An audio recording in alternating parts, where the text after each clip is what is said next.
É isso aí, galerinha. A gente está aqui com mais um capítulo do Falando em Línguas Podcast. O seu podcast mais politicamente errado, mais católico. Então, a gente vai começar uma série aqui agora sobre o início, né, dos 10 mandamentos. E a gente vai fazer um apanhado aí desde ali do Êxodo, né, da saída do povo hebreu do Egito, até um pouquinho antes, falar um pouquinho de Abraão e de toda a primogenitura e tudo mais, passando ali por Ismael, Esaú, Jacó, até José, mas isso vai ser uma coisa muito breve, tá? E disso aí a gente vai passar ali para Moisés, beleza? Mas antes da gente começar, eu gostaria de lembrar aí para vocês que o nosso podcast agora está com canal no YouTube, beleza? Então você vai lá no YouTube, bota lá Falando em Línguas Podcast, você acessa e você vai ter lá os capítulos que a gente está subindo devagarinho no YouTube também. Lembrando que se você for ver pelo YouTube, você bota lá, você assiste pelo menos ali os 10 primeiros minutos. Se você não tiver saco para assistir o restante, você assiste 10 primeiros minutos, que aí pelo menos já conta lá pra gente. A gente, de repente, ganha qualquer trocadinho aí, pra gente ir investindo melhor no nosso podcast. Vamos ver se melhora e tal. Não se esqueça de se inscrever no canal. Não se esqueça de ativar o sininho para você receber a notificação. Isso é muito escroto, cara, falar esse troço. Parece até aqueles youtubers teen. Não esqueça de se inscrever no canal, ative o sininho. Dá um joinha. Dá um joinha se você gostou. Então, e não se esqueça aí de compartilhar com aquele seu amigo herege ou da Pastoral da Juventude que fica falando besteira lá na sua paróquia, beleza? Eu tô aqui de novo com o meu parceiro Douglas Hellboy do Zap. Fala aí, Douglas. Isso aí, meu parceiro. Douglas do Zap. A gente vai ter uma meta aqui de falar esse teu nick sem rir. Eu não sei se dá, cara. Eu não sei se dá. Cara, quando tu fala isso, eu lembro logo daquele Hulk do Zap, tá ligado? Bom dia. Caralho. Que fica ele dançando, tá ligado? Ele dançando aí, parece assim, bom dia. Bom dia, pessoal do grupo. Caralho, mano.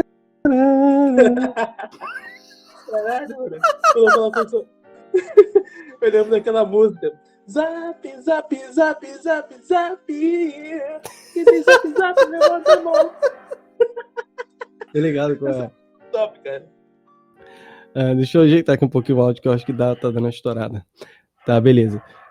Mas aí, vamos lá. A gente vai agora fazer uma sequência de capítulos, onde a gente vai abordar aí os 10 mandamentos, com a luz do Catecismo da Igreja Católica. Mas antes da gente começar a falar dos mandamentos em si, gostaria de dar uma pincelada aí, lá desde Abraão, passando por Ismael, Isaac, por Esaú, Jacó, e depois pelas 12 tribos, pelos 12 filhos de Jacó, que vem José, né? E de José passa ali o povo hebreu no Egito, né? Mas assim, vai ser só uma pincelada rápida para a gente cair já em Moisés. Você tem alguma coisa aí para falar antes de a gente começar, Douglas? Não, já vai falando isso sobre que você já planejou pra eu ir comentando conforme for. Tá, beleza. No fundo aí, de vez em quando vocês vão escutar aí uns cachorros latir, beleza? Mas não liga não, porque cachorro de vizinho... cachorro de vizinha, cachorro do meu irmão, aqui é muito cachorro, velho. E como eu não tenho uma estrutura aqui de estúdio, então fica difícil aí isolar a situação toda. Vou dar uma diminuída aqui no meu áudio para ver se capta um pouco menos. Mas vocês não se preocupam não aí com esses cachorros, beleza? Então vamos lá. A gente vê ali depois de... Ó, já começamos bem. Depois da destruição do mundo, no dilúvio, aí passam-se alguns anos e tudo mais. Você vê todo aquele povo que vem depois de Noé, vagando ali pelo mundo, até que a gente tem Abraão, né? Abraão que tem seu primeiro contato com Deus pela sua obediência. A gente vê essa história da obediência de Abraão com Deus, de como começa, né, aquele precursor de toda a história de fé do povo hebreu, que depois vai se materializar lá com Cristo, né, e depois na sua glória e ressurreição. Quando a gente vê a história de Abraão, ela já é premeditada ali, ela já começa ali com um prefácio bacana, tanto ele pela sua obediência e oração, nos capítulos ali onde a gente vê que ele, mesmo com a sua esposa com a idade mais avançada, estéril, na sua obediência e oração ele ainda confia e acaba tendo um filho com ela. Primeiro ele tem, né, com a escrava, depois ele tem com a própria Sarai, que depois se torna Sara, né? E tanto depois, né, com o primo dele, que ele depois com o próprio filho que ele tem ali, ele leva o filho para o monte para fazer o sacrifício, porque Deus pede, né? Mesmo ele sendo o filho da promessa, né, que Deus dá essa promessa a ele, mesmo ele sendo o filho da promessa, ele mesmo com a vontade desse filho, né, com Deus, falando, não, você mesmo na velhice, se você for obediente a mim, você vai ter um filho, ele, por obediência a Deus, né, ele acaba oferecendo esse filho em sacrifício, pelo menos ele tenta ali, e no meio do caminho um anjo intercede e ele acaba não cometendo esse sacrifício. Aí a gente já vê que aquela premissa, meio que um ensaio, né? A gente pode dizer assim, de Deus com o planejamento da salvação do mundo, de que ele não quer mais sacrifícios de vidas humanas, né?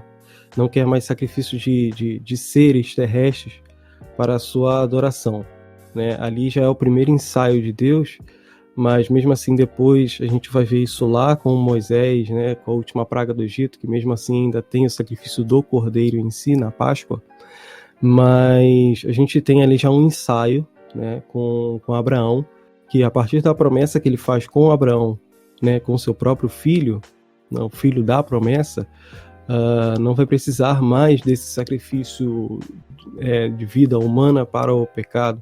É meio que um simbolismo, né? E que eu não vou me aprofundar muito aqui para a gente não estender muito sobre o assunto. E depois a gente vê também ali a oração, a devoção de Abraão, quando, se eu não me engano, foi o evangelho desse domingo. A gente está no dia... Qual é a data de hoje? Só se planejar. Dia 7 de agosto. Foi domingo passado, foi o evangelho, se eu não me engano, depois eu vou ver e me corrigir, de Abraão, o evangelho não, desculpa, uma das leituras da missa, a primeira leitura, de Abraão com Deus, né, em oração pelo seu primo, que está lá em uma das cidades de Sodoma ou Gomorra. Ele ora ali, faz meio que uma barganha, né, com Deus. Não, mas se tiver pelo menos 100 justos na cidade, depois 50 justos, 10 justos, tal, aí Deus vai fazendo assim até que poupa a vida do próprio primo de Abraão, né? E depois com o filho da promessa, aí tem a questão lá de Esaú e Jacó, que um passa primogenitura para o outro por causa de um prato de comida. E depois de Jacó tem lá as 12 tribos, né? Os 12 filhos, que depois vão ser as 12 tribos de Israel. E naqueles 12 filhos, e aí a gente tem a vinda de José, que José fala dos sonhos, né, que o José interpreta os sonhos, que também já é um prefácio ali de José, esposo de Maria, que José, esposo de Maria, ele também é guiado pelo Espírito através da interpretação de sonhos, né, no deserto com Jesus menino. E aí a gente vê toda uma história se linkando, né, uma com a outra, se ligando uma com a outra, desde o Antigo Testamento, ali a partir de Abraão, com a vinda do próprio Cristo, né? Então eu tenho ali José, que interpreta os sonhos e tudo mais, e por conta disso os irmãos, com inveja dele, com ciúme, acabam vendendo ele e simulando meio que um assassinato, né? Falando pro pai, o seu filho morreu, um assassinato não, né? Que ele foi atacado por feras, seu filho morreu aqui atacado por feras e tudo mais. E aí tem toda aquela trajetória de José, que José vai pro Egito, e no Egito ele é preso, ele é vendido, e da prisão ele consegue um contato ali com um carcereiro que era um dos chefes ali ele no cárcere, ele tem ele conhece uma pessoa que era ali do alto escalão do Egito e tal. Aí depois de não sei quantos anos o cara lembra dele lá com o faraó, e ele acaba sendo liberto, e José acaba sendo um dos, vamos supor assim, o primeiro-ministro do Egito, né? Só estava abaixo do faraó, e aí depois vem seus irmãos, e toda aquela história que a gente vê. Mas o que é interessante, desde Abraão até José, né, que depois vai cair nas 12 tribos de Israel, a questão da aliança primeira feita com Abraão, e essa aliança sendo passada através da primogenitura dos seus filhos, né? Abraão tem um filho com a escrava, que é Ismael, mas que ele não acaba sendo o filho, como ele não é o filho da promessa, então ele não herda os bens, ele não herda a promessa de Abraão. Então tem Isaac, né, que herda essa promessa e tudo mais, essa aliança, né, feita com Abraão. De Isaac a gente tem Esaú e Jacó, que acaba um vendendo para o outro, e Jacó acaba ficando, né, com a primogenitura. E depois também de Jacó a gente tem os 12 filhos, que Jacó passa a ser, para quem não sabe, para quem passa essa informação despercebida, Jacó é o nome, depois de uma certa idade, reafirmada a aliança, o nome dele passa a ser Israel, e por isso que são as 12 tribos de Israel. Por isso que a cidade é chamada Israel, porque o nome de Jacó passa a ser Israel. Mas isso aí, para quem lê a Bíblia, é informação que a gente já sabe, né? Mas para quem não sabe, Israel é o nome do próprio Jacó. Então, acaba que de Jacó, depois de toda a algazarra feita, né, com os 12 filhos, a primogenitura passa a ser de José, que é que passa a ser um grande nome no Egito, né? E durante muito tempo o povo do Egito viveu em harmonia com o povo hebreu, né? Só que aí eles começaram a ficar muito numerosos, né? Como diz a Bíblia.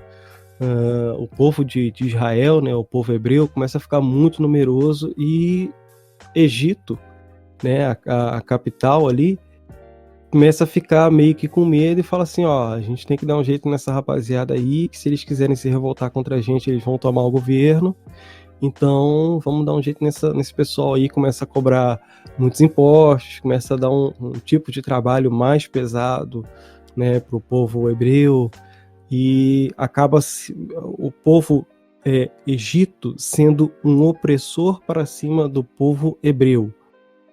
A gente tem muito agora essa tomar cuidado, né, com essa questão de opressor oprimido, para não cair naquela falácia de teologia da libertação, de ficar tudo na questão de materialismo, né, social, construção social, mas aqui não tem outra forma de a gente falar sobre, né, porque a própria palavra descreve dessa forma. Então, durante muitos anos, mesmo José sendo um nome muito forte do povo hebreu, ele acaba que durante os anos ele vai meio que perdendo a sua importância, né? Passando de geração em geração, o povo do Egito acaba meio que não dando tanta importância assim para o povo hebreu, como eles tinham respeito com José, né? Porque José tinha um contato muito íntimo com o faraó. Então acaba virando uma relação do povo hebreu com o povo egípcio, aquela relação que não é muito boa, né? Um oprimindo o outro. E aí que a gente começa a história de Moisés, né? Que Moisés ali, ele é um do povo, ele é do povo hebreu e tudo mais, e é aquela história que a gente sabe que ele é colocado no cesto, e do cesto ele é achado por uma das filhas do faraó, e ele é criado como egípcio e tudo mais. Vou dar uma pausa aqui. Douglas, você quer comentar alguma coisa aí? A única coisa que eu queria falar, só que eu vi que o meu microfone tava no mudo, eu esqueci de... Caraca. Muito burro mesmo, velho. Uma coisa importante é que o José, ele não só... Como ele foi parar na prisão, né? Ele também não só simplesmente foi vendido como escravo e foi direto pra prisão. Não, ele foi acusado injustamente. Isso tem a ver verdade. com uma das coisas que a gente vai falar superficialmente sobre os mandamentos, que é não darás falso testemunho. Sim. Mas depois a gente fala disso melhor. Só isso que eu pensei mesmo. Pode prosseguir. Tá. Falando assim sobre a história, né, de Moisés, deixa eu aumentar aqui um pouquinho. Sobre a história de Moisés, né, eu vou pular um pouco a parte dele na infância, adolescência e depois, até porque a gente não tem muito relato assim, histórico, mas aí acaba que ele mesmo vivendo ali no Egito, ele não se sente confortável, ele não se sente muito bem alocado ou bem locado, não sei o sentido certo da palavra, naquela situação, e chega a incomodá-lo de uma certa forma que ele acaba cometendo ali o assassinato de um dos membros do povo do Egito, né? Quando ele vê aquela injustiça sendo feita com um dos seus, que ele não sabia ainda. Agora, eu não lembro, você sabe me dizer, Douglas, se quando ele comete o assassinato ali do cara, né, do egípcio, é depois dele saber das mortes dos filhos dos hebreus, ou é depois? Acho que ele sabe da morte dos hebreus, né? Dos filhos, que o faraó manda matar as crianças, e aí depois que ele sabe, que ele começa a ficar muito incomodado com aquela situação, não é isso? Realmente eu também não sei te dizer com clareza se é antes ou depois disso aí, realmente...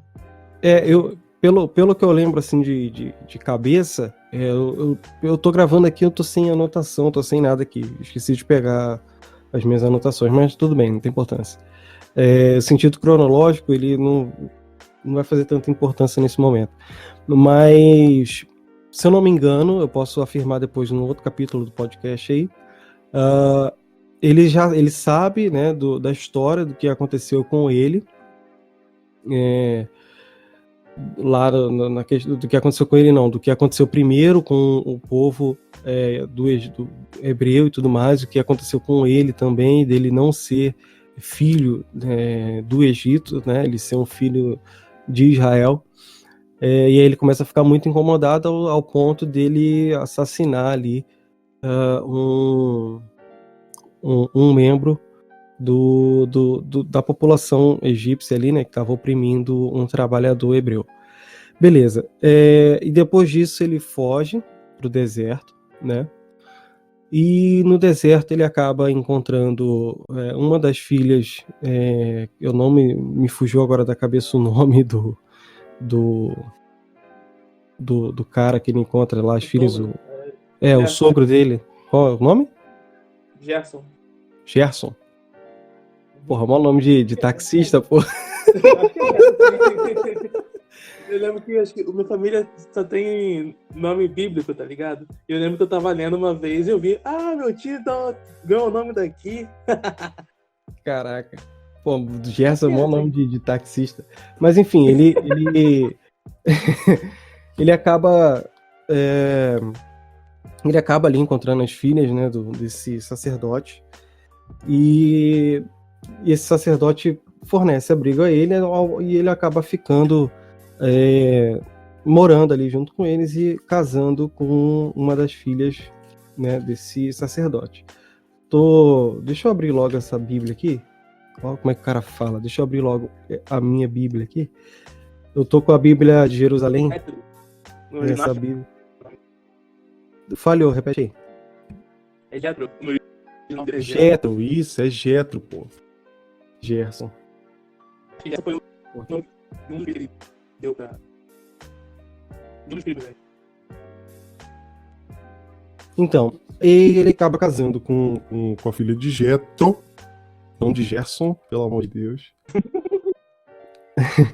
E acaba vivendo ali a vidinha pacata de um pastor, né? Pastor de ovelhas. Ele tá ali junto com o pessoal e tudo mais.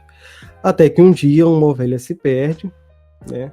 Pelo menos assim diz no desenho do Príncipe do Egito, que é uma das melhores animações, cara, sobre o Êxodo já feito até... Acho que é um dos melhores filmes já feito até hoje sobre o Êxodo. Melhor aquele com o Christian Bale, né? Como é que é? Muito melhor do que aquele com o Christian Bale, né? Parece que o Moisés é um maluco, é esquizofrênico. Ele é maluco, esquizofrênico. Eles quiseram mostrar o Moisés soldado, né? Moisés soldado. Eles quiseram colocar a interpretação daquelas coisas que aconteceram. Eles quiseram colocar como se fosse na luz do cérebro da modernidade. Tipo, isso. Tá ligado? Nós somos cientistas, nós somos sábios. Exatamente. Tudo acontece de acordo com... Deus chega e fala assim para Moisés, avisa o cara lá que eu vou mandar a praga tal no dia tal. Aí Moisés vai lá e fala assim, Faraó, Deus mandou falar que vai mandar uma praga tal no dia tal, se você não libertar o povo. E aí o Faraó fala assim, deixa vir. E acontece a praga tal no dia tal e o nego quer explicar isso como se fosse um evento histórico assim,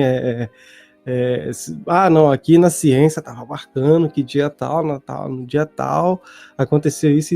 Pô, pelo amor de Deus, cara. Você querer acreditar numa série de coincidências que não faz sentido nenhum. Uhum. Mas assim, aí a gente vai... Eu dei toda essa iniciação aí de um jeito bem porco mesmo, admito, mas o ponto onde a gente quer chegar começa a partir daí, tá?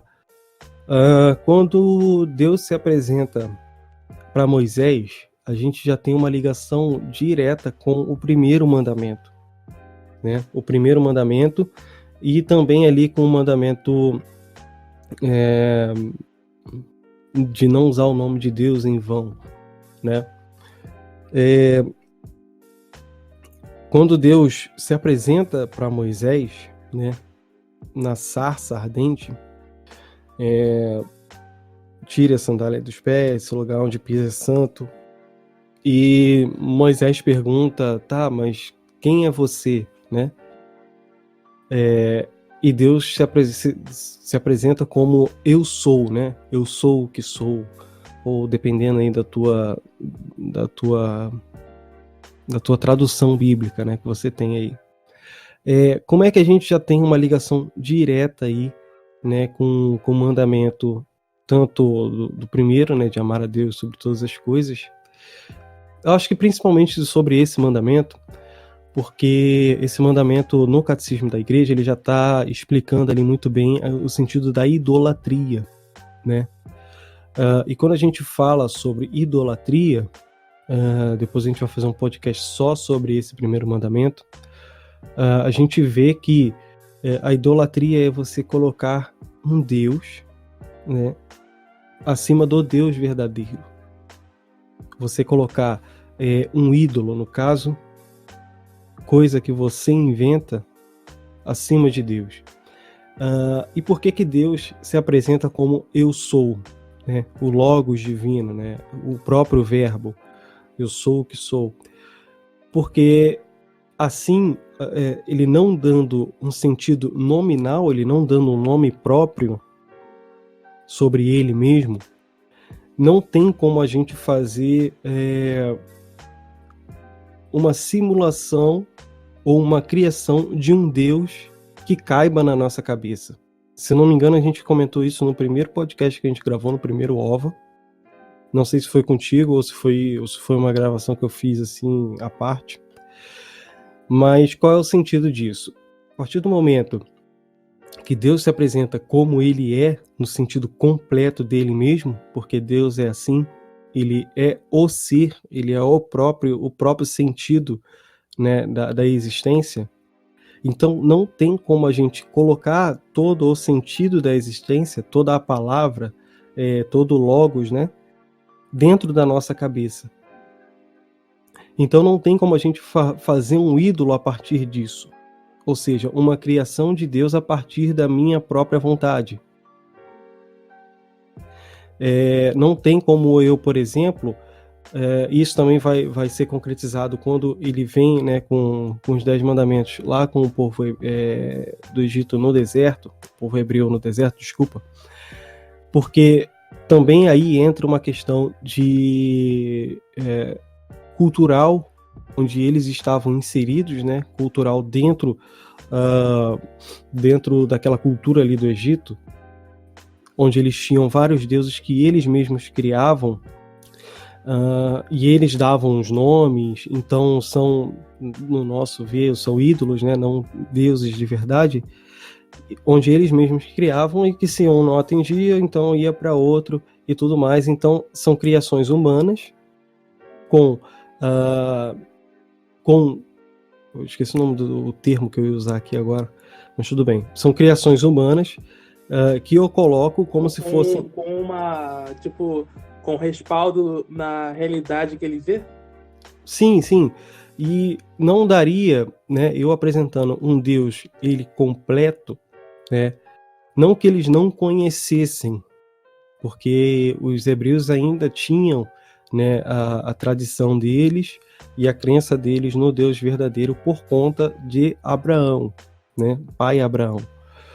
Mas por conta de toda aquela vivência no Egito, então eles não tinham um respaldo com esse primeiro mandamento de transformar o Deus verdadeiro num Deus criado por mim mesmo, das minhas próprias vontades, das minhas próprias percepções culturais e até mesmo de transcendentais, né, digamos assim.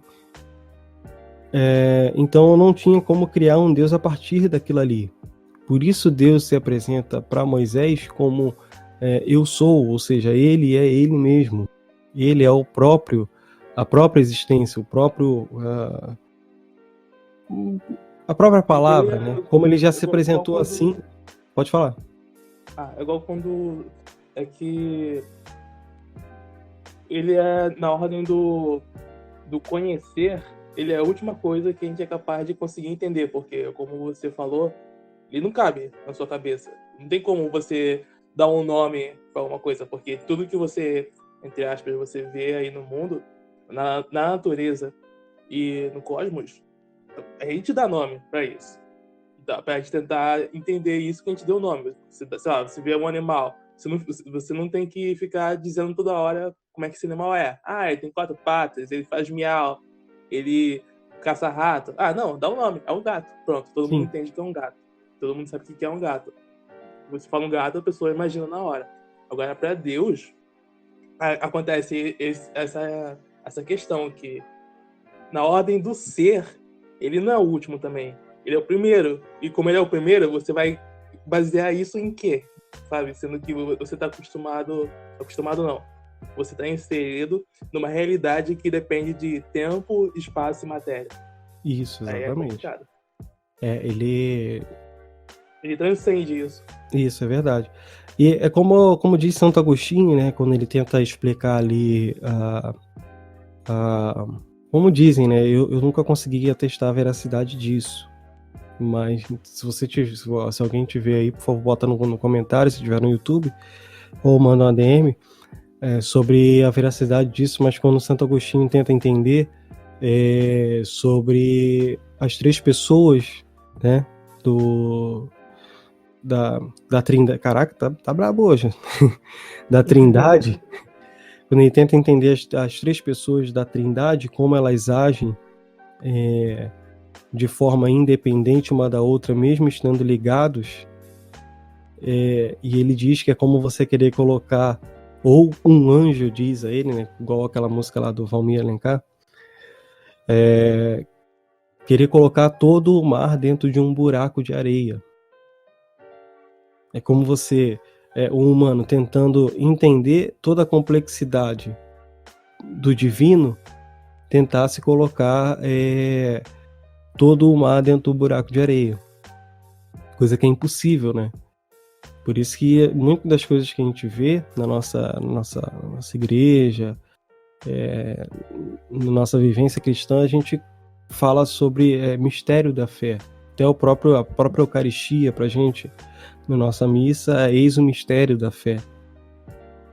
Porque se a gente parar para pensar, não tem como a gente conseguir entender como uma substância muda dentro de uma forma sem ter nenhum tipo nenhum tipo de acontecimento externo, né, que a gente consiga ver. Feita fisicamente, né? Como é que uma coisa se torna outra sem você encostar, sabe? Exato. Você não faz nenhum tipo de manipulação ali, você só faz o que Jesus mandou e aquilo se torna. Você acredita no mandamento, né? No mandamento não, no sacramento da ordem, que foi um mandamento que ele dá ali aos seus apóstolos, e você acredita que exista a ação do próprio Cristo para que ele possa transubstanciar, né? E, enfim, para a gente não fugir o foco, a gente falou sobre ele no mistério da fé, e que eu vejo que isso é inserido dentro de todo um arquétipo protestante de uma forma muito banalizada. Quando a gente fala, sei lá, qualquer coisa que aconteça, qualquer evento assim, mistério. É mistério, irmã, toma posse. E infelizmente eu tenho visto isso crescer também no pessoal da RCC, mas isso não é assunto para esse podcast. Isso aí a gente pode falar em outra ocasião. Falar um pouquinho sobre a Trindade, mas você também se serve, sei lá. Fala aí, vamos lá. Só uma forma que eu costumo explicar para os meus alunos, e querendo ou não, olha só, professor de matemática fica respondendo coisa de filosofia e de religião. Mas aí, é que eu tava explicando para uma aluna minha, entender, ela tava falando assim, aqui na catequese não consigo entender como é que ficam falando de Jesus e Deus, não sei o quê.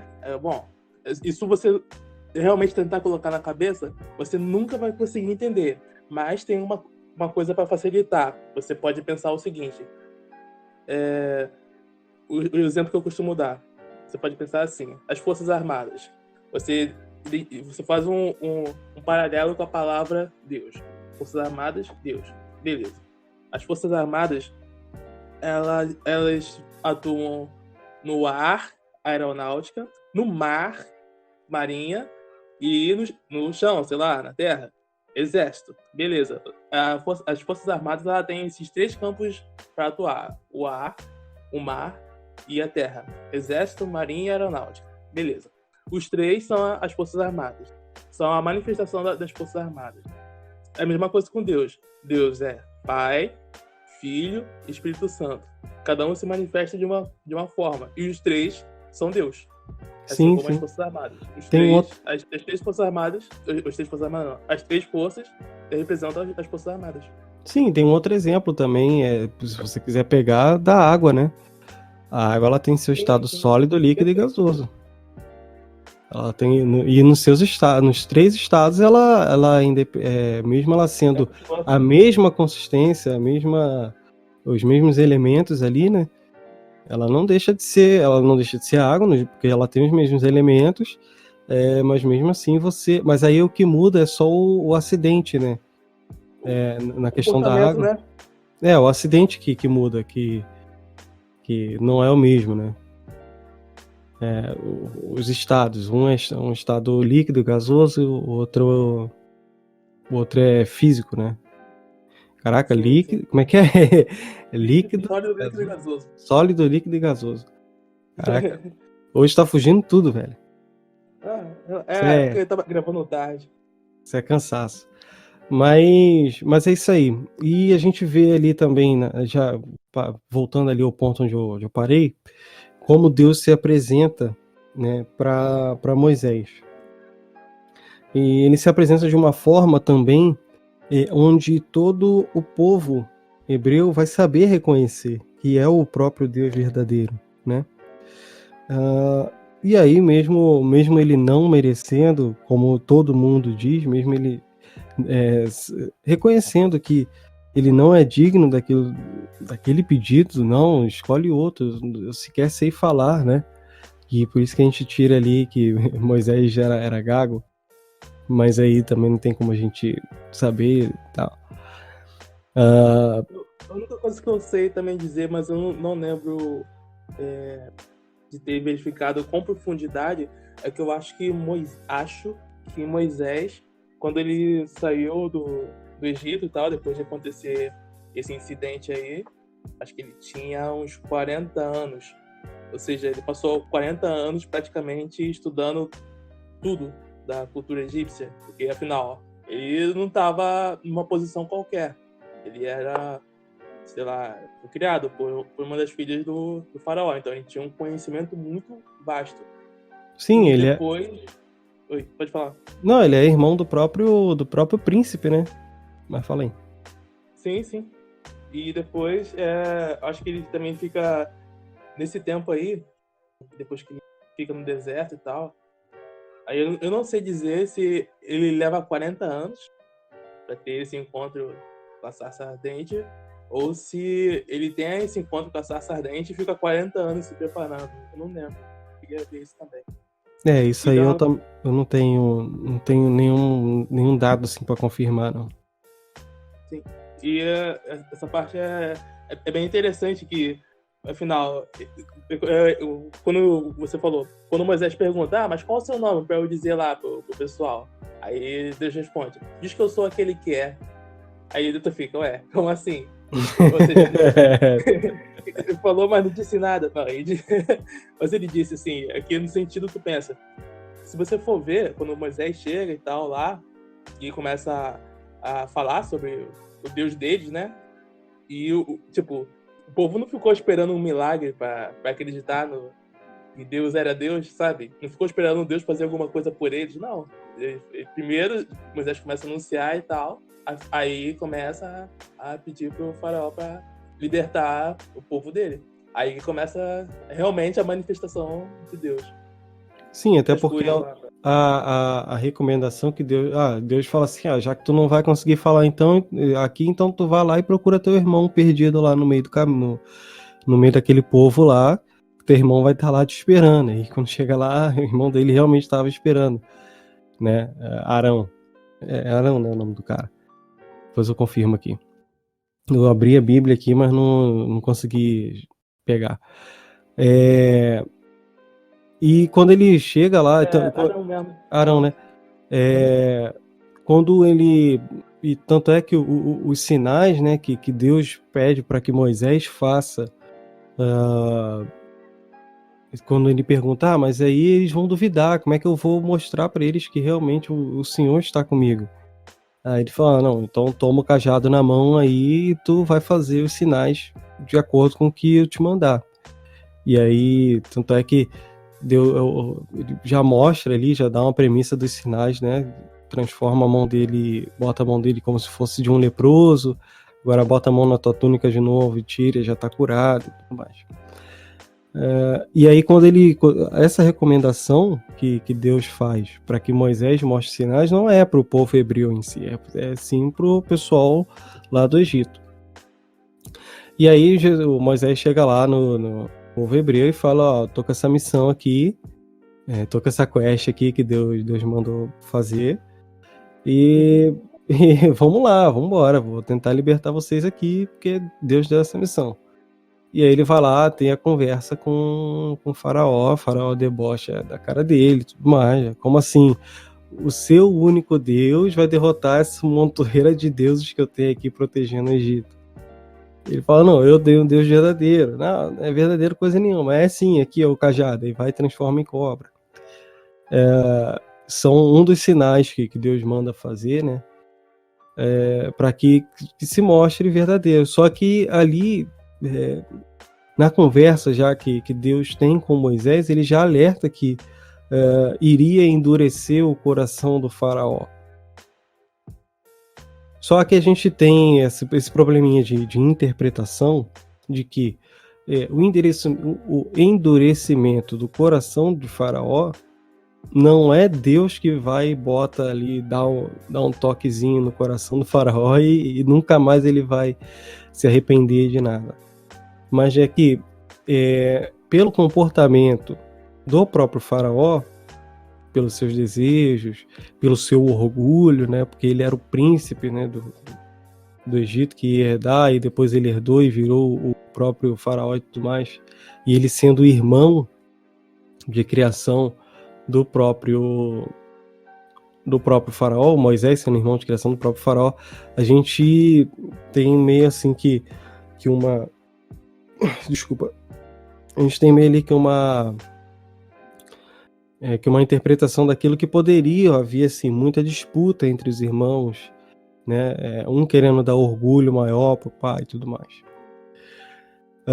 Mas aí Deus, quando fala assim, ó, não, eu irei endurecer o coração do faraó, isso não é Deus que vai dar um toquezinho ali para endurecer o coração do faraó, mas isso é uma consequência do próprio orgulho do faraó, vendo os atos verdadeiros daquele Deus verdadeiro. Os atos ali tão explícitos, né, desse tal Deus verdadeiro, e que ele iria falar, não, tá maluco, isso aqui é tudo que eu sou, tudo que eu vivi, você não vai chegar aqui de fora falando que existe um Deus verdadeiro para me fazer perder isso aqui tudo, né? É bem semelhante àquela parte aquela parte da Bíblia. Legal, tá foda, hein? Tá complicado, mano. Por exemplo, quando o menino rico, né, vai lá falar com Cristo, ele fala, tá bom, mas eu já dou aqui as minhas ofertas, eu já faço tudo isso aqui, eu já sigo os mandamentos, eu faço tudo certinho, como é que eu posso fazer para ter o reino de Deus junto contigo? Ele fala, vai, vende tudo, pô.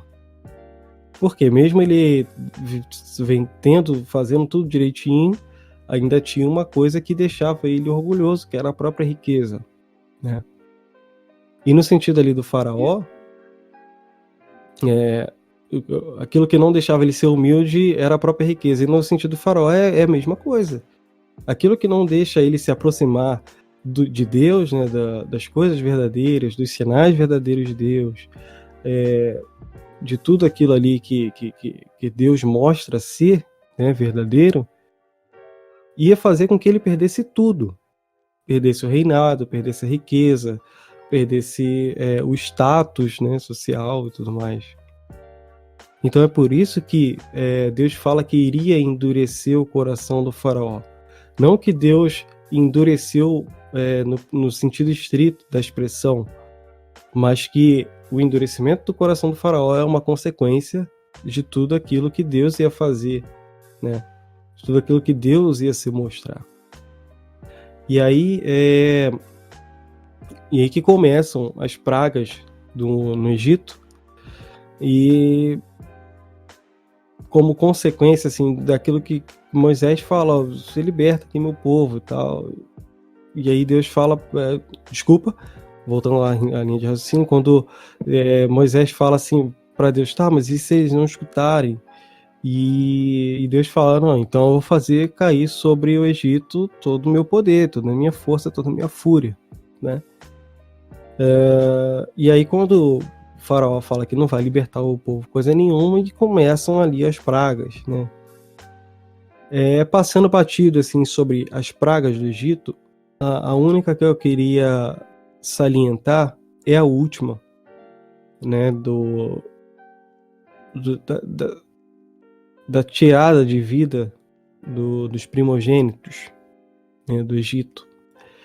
Que ela vem que, num primeiro olhar que a gente tem, parece que é uma vingança de Deus por conta de tudo aquilo que os egípcios fizeram com o povo hebreu, né? O povo egípcio, quando eles viram que começou a ficar muito numeroso, né, a população hebraica, eles começam a matar todos os filhos homens, né, que seriam os primogênitos, que seriam os herdeiros das terras dos seus próprios pais. E aí a gente, no primeiro olhar, parece que é uma espécie de vingança de Deus em cima do povo do Egito. Opa! Mas que não é necessariamente isso, porque se a gente parar para analisar depois com o Novo Testamento, e é por isso que a igreja pede para que a gente leia o Antigo Testamento à luz do Novo Testamento, ou seja, a gente tem que ler primeiro o Novo Testamento para depois ler o Antigo Testamento. É justamente por isso, porque ali na morte dos primogênitos, né, do povo do Egito, já vem também o ensaio daquilo que seria a própria morte do primogênito do próprio Deus. Ou seja, eu preciso ter uma morte para a libertação do meu próprio eu. Ou, naquele sentido ali, a morte de um povo, de um certo povo simbolizando o pecado, né, na parte do Egito, para a libertação de um novo homem, do novo povo, né, que é mostrado ali. Eu queria ali. cortar o que você tá falando, porque eu perdi o time. Isso aí que você está falando sobre a igreja falar sobre você ler o Antigo Testamento com a luz do Novo Testamento, isso é muito importante, porque quase todas as dúvidas ou pensamentos mais grosseiros sobre o que é o cristianismo e o que é o judaísmo, o pessoal confunde porque nunca leu nada do Novo Testamento. Só algum professor mal intencionado ou algum professor mesmo burro, às vezes pode ser isso, pode ser o burrice ou uma pessoa assim, mal intencionada, só pega essas partes mais, digamos, mais violentas, entre aspas, do Antigo Testamento, que é quando Deus fala que iria matar os primogênitos e que teria que passar o sangue de um carneiro na porta, né? Como se Aí o fosse pessoal acha que, olha só como é que o cristianismo é sujo, o que Deus fez em nome desse pessoal. Aqui também, o pessoal ficava, matou um monte de criança, não queria nem se importar, egípcio isso, egípcio aquilo. Boa parte desses argumentos, do que as pessoas falam, falando contra o cristianismo ou o judaísmo, porque elas não entendem nada do Novo Testamento, não entendem o que, como é que eu vou dizer, essa parte que você acabou de falar, de que o próprio Deus desceu e se sacrificou, foi o primogênito se sacrificou pra gente ser livre hoje, não precisar fazer sacrifício sobre as coisas, porque tem até uma coisa que o Flávio conta, que é como a sociedade hoje não consegue perceber que tudo que a gente tem hoje foi por causa de alguma coisa bem difícil que o pessoal foi discutindo no passado e tal. E quem acabou com o sacrifício humano mesmo, de vez, foi o povo hebreu e também, depois, o próprio Jesus. Porque, senão, até hoje eu acredito que, mesmo tendo ciência avançada, essas coisas, ia ter sacrifício humano, porque, sei lá, tem muito pobre na rua, né? Tá tendo muita violência porque o favelado tá lá pegando em fuzil e trocando tiro por causa de maconha. Ah, então vamos sacrificar eles. Isso tudo a gente pode agradecer a isso tudo que foi sendo desenvolvido pelo tempo. Então, aí só voltando aqui ao ponto para explicar melhor como é que foi essa questão da última praga, né, de todo o simbolismo envolvido, de ler o Evangelho, o Antigo Testamento à luz do Evangelho, tudo mais. Então a gente tem ali o povo do Egito simbolizando todo o pecado, certo? A desobediência a Deus, a luxúria, o orgulho e tudo mais. A gente tem toda essa desobediência, a idolatria e tudo mais. E em confronto com toda a obediência do povo hebreu, e esse pecado, né, simbolizado num povo, sendo o opressor sobre aquele que é justo.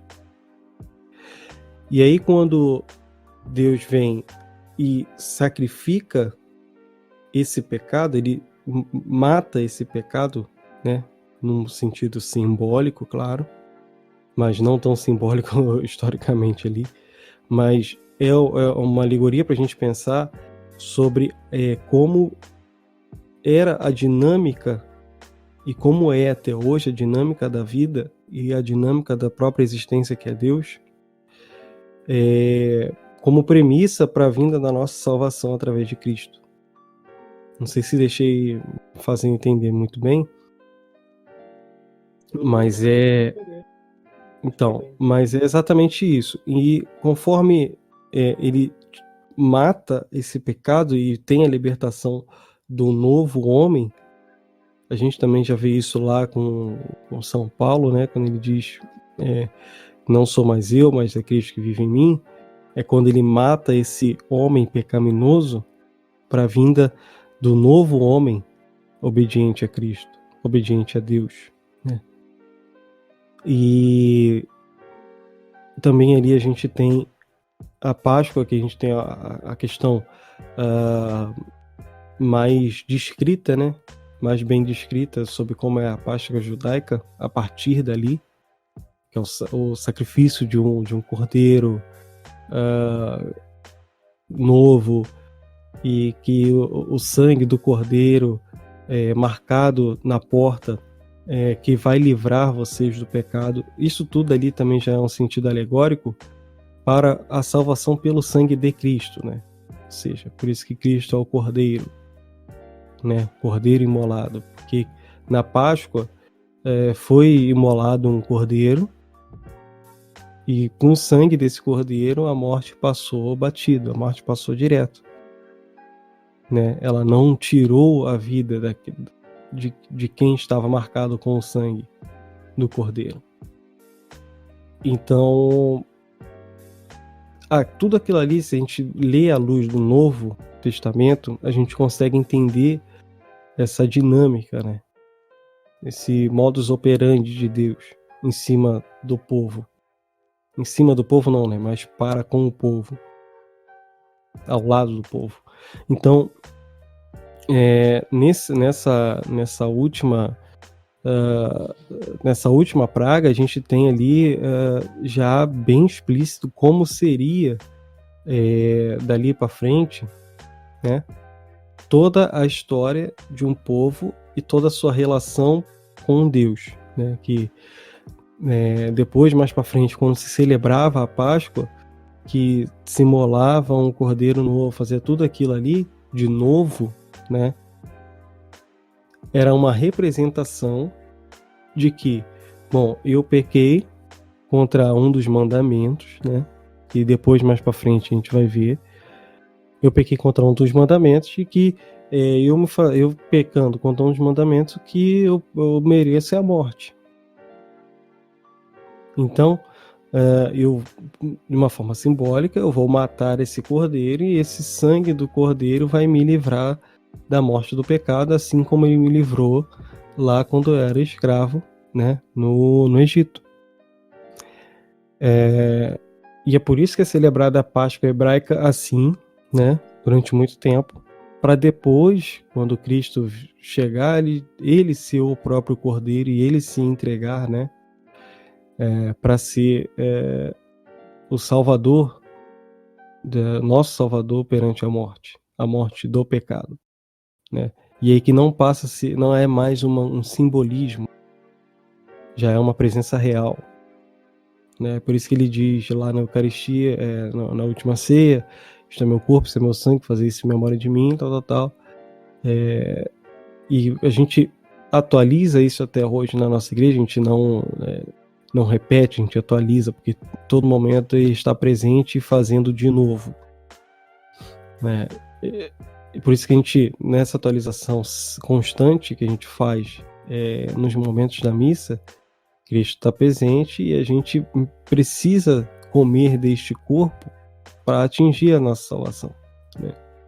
Mas aí, para não fugir dessa introdução, depois disso tudo, o povo hebreu...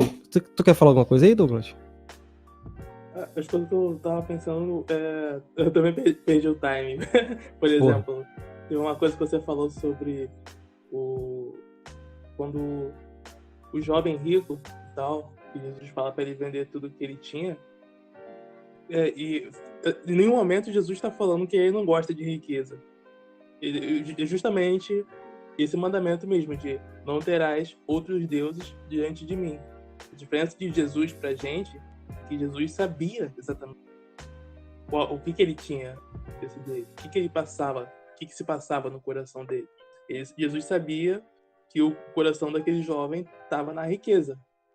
Embora ele fizesse as coisas que ele disse que fazia, ele não estava se prendendo a Deus. É por isso que Jesus fala, para você vir após mim, você tem que negar a si mesmo. Parecia que o jovem sai triste, porque Jesus fala para ele se desprender das riquezas. Não é que Jesus não gostava de dinheiro.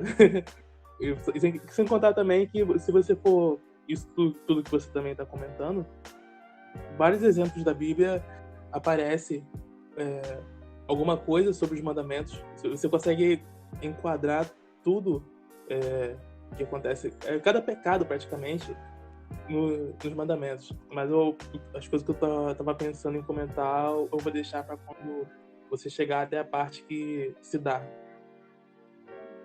Beleza. Mas assim, falando, né, só mais um ponto, Zaqueu era rico, né? Zaqueu era rico. Sim, Zaqueu era rico. Zaqueu era rico e Deus não faz distinção, muito pelo contrário, né? Era rico e cobrador de impostos, ou seja, cara que... Acho que Mateus também era cobrador de impostos. Não é pela riqueza do cara, né? Pela entrega do coração, né? Enfim. Mas, beleza, a gente fez aqui uma introdução, né, de como vem desde Abraão até aqui a promessa de Deus e como ela vai se concretizar. Eu fiz uma enquete aí no Twitter, o pessoal pediu pra gente falar sobre os sinais milagrosos de Deus a partir de Moisés, né, ali no Egito e tudo mais.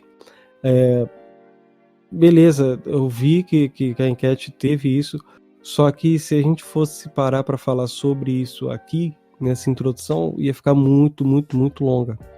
Então, o que eu vou fazer? Eu vou pegar esses sinais milagrosos de Deus no Egito e a gente faz um à parte, beleza?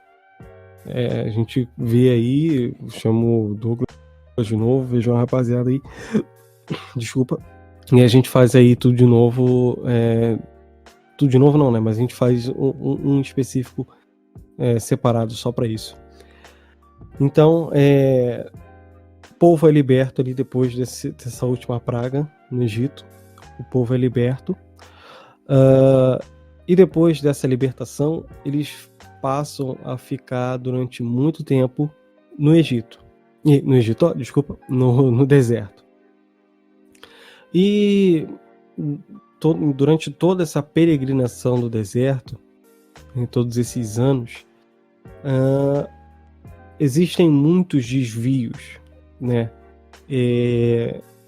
do povo hebreu, mesmo eles uns com os outros, porque a gente tem que pensar que o povo hebreu, ele não é simplesmente todo um povo unificado, uníssono, né, que tem todas as mesmas tradições certinhas e tudo mais, mas que a gente tem que lembrar que lá Israel, né, os filhos de Israel foram divididos em 12 tribos, ou seja, são 12 tribos que possivelmente, mesmo eles tendo uma união, né, inicial, partindo de Israel, foi se desenvolvido entre elas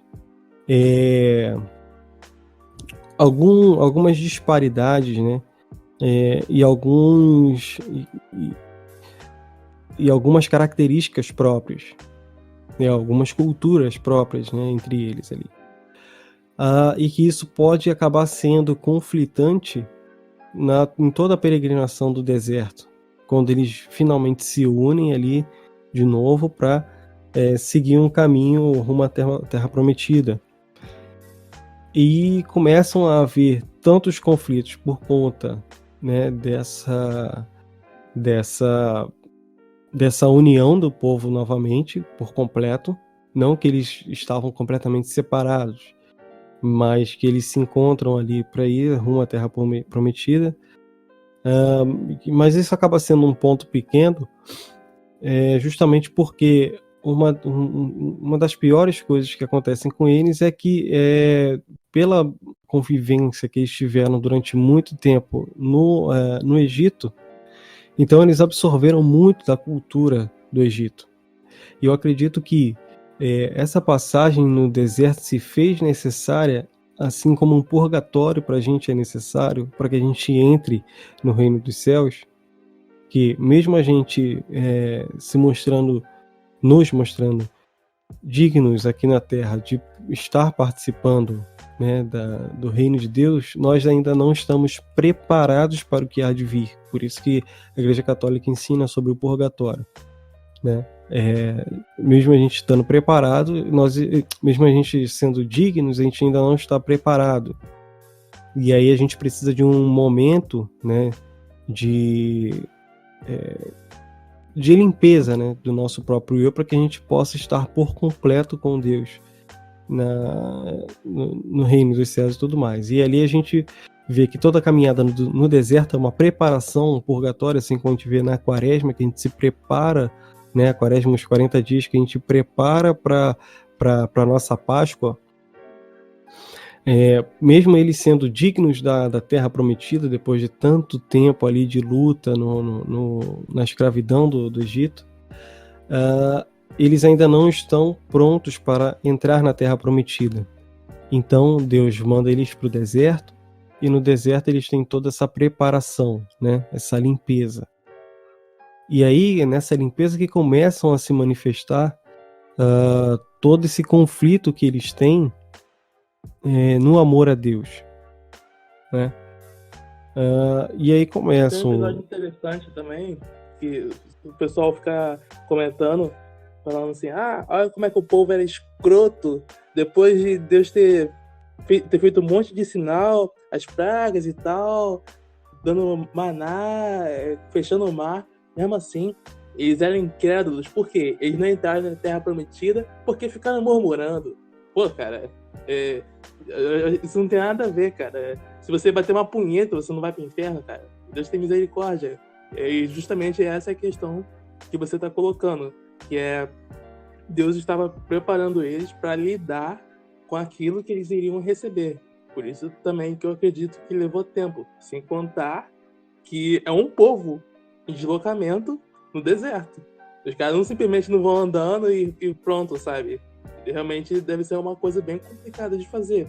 Mesmo, sei lá, mesmo Deus dando a comida e a água, não é uma coisa fácil de fazer, sabe? E acho que só isso mesmo que eu comentei. Pois é. Só pra ficar bem explícito aqui, o cara falou da punheta aí, beleza, mas a gente não é que você pode fazer isso que você não vai pro inferno, é que não é por A não conta ser de que tu um não erro, praticamente que pode. não é por conta de um erro que você já tá automaticamente condenado para ir pro inferno, mas Tem é gente o que, senso de que faz coisa proporção. pior que isso. Não É que é na só. verdade, Vai, fala. não, tá, deixa eu explicar. É que na verdade não é o. Sim, pecar é ruim e o salário da pecado é morte. Sim, verdade. Só que Deus está muito mais preocupado com a tua atitude do que a atitude para com ele, porque Deus sabe que você é falho, que você é pecador e tal. E assim mesmo Deus veio ao mundo para dar com o seu filho unigênito e deu sua vida pelo mundo para todo aquele que nele crê não pereça. Ou seja, você tem que tentar o tempo todo. Não é você simplesmente. Não sei se você está escutando um protestante, sei lá. Mas enfim, não é o que o padre fala, não é o que está no catecismo e tal. Você pega as regras e segue. Não, pô, isso não é ser cristão. Você vai. Aquilo vai ser sempre ser atualizado para você, vai sempre aparecer um desafio novo.